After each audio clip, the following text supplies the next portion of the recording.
Bonjour et bienvenue à tous pour ce Comment ça marche sur les jours fériés à Monaco.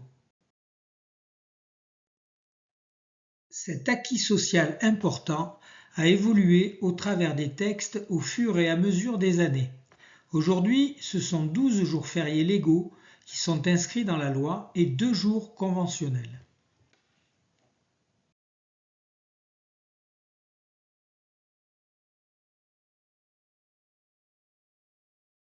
La loi numéro 798 du 18 février 1966 fixe les jours fériés légaux et chaque année dans le courant du mois de novembre ou décembre, le département des affaires sociales et de la santé communique dans le journal officiel de Monaco la liste des jours fériés pour l'année suivante.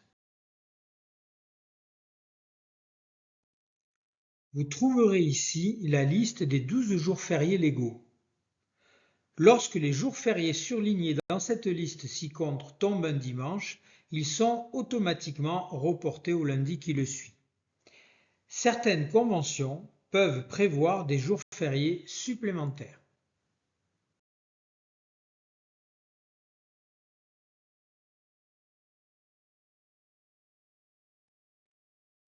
Les 14 juillet et 3 septembre sont deux fériés conventionnels. Pour ces 2 jours, seuls les salariés syndiqués ou les salariés dont l'employeur est adhérent à la fédération patronale y ont droit.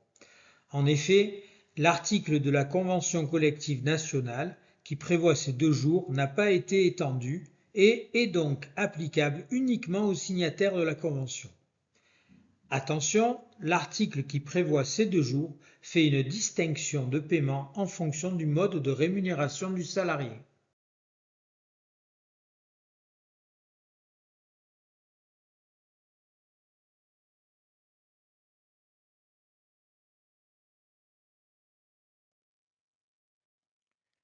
Pour le paiement du 14 juillet et du 3 septembre, le mode de paiement de ces 2 jours est en effet différent en fonction du mode de rémunération des salariés, ceux payés au mois et ceux mensualisés, salariés payés anciennement à l'heure. En général, seuls les employés du tertiaire sont des salariés payés au mois, appelés des mensuels. Les employés de l'industrie, de l'hôtellerie, du commerce, du bâtiment, les employés d'immeubles et les gens de maison sont eux des salariés anciennement payés à l'heure que l'on appelle les mensualisés.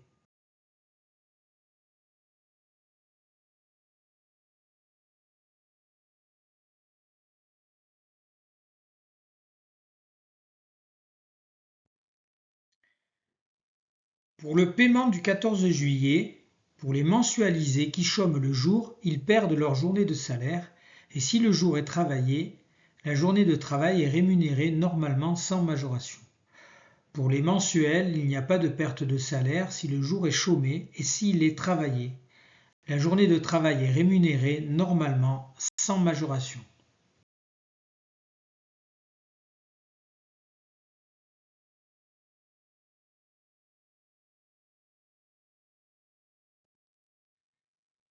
Pour le paiement du 3 septembre, quel que soit le mode de rémunération, si le jour est chômé, il n'y a pas de perte de salaire et s'il est travaillé, la journée de travail est rémunérée avec une majoration de 100%.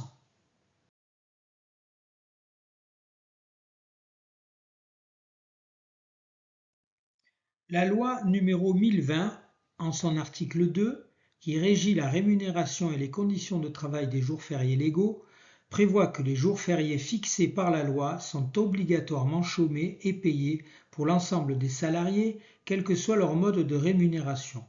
Ces jours sont également payés s'ils tombent soit le jour de repos du salarié, soit un jour ouvrable normalement ou partiellement chômé dans l'entreprise, exemple le samedi.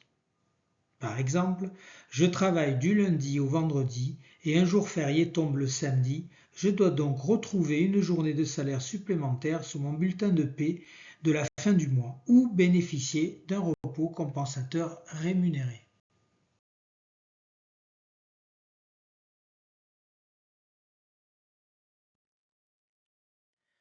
Seul l'article 7 de la loi numéro 1020 stipule que dans les établissements et services qui, en raison de la nature de leur activité, ne peuvent interrompre le travail, des dérogations pourront être accordées par l'inspecteur du travail après consultation des délégués du personnel ou s'il n'y en a pas, après consultation des travailleurs intéressés.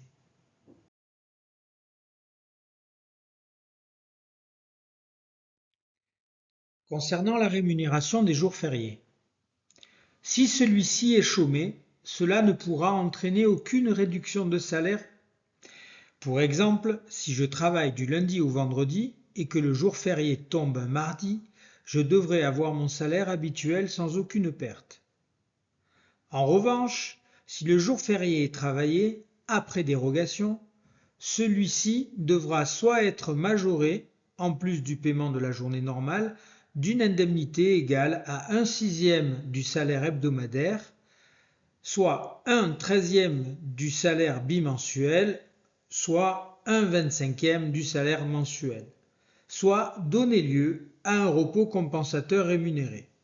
Pour exemple, si je travaille du lundi au vendredi et que le jour férié tombe un mardi, si après dérogation je travaille ce jour, je devrais donc avoir en plus de mon salaire habituel une indemnité compensatrice ou un repos compensateur qui sera rémunéré.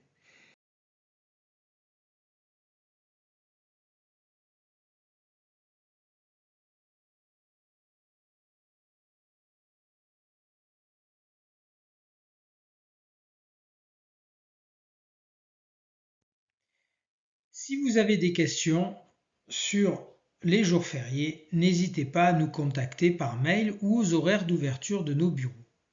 Vous pouvez également nous suivre sur les réseaux sociaux ou éventuellement télécharger notre application USM Monaco qui est gratuite pour avoir toutes les informations de l'Union des syndicats de Monaco. Merci pour votre écoute et à bientôt.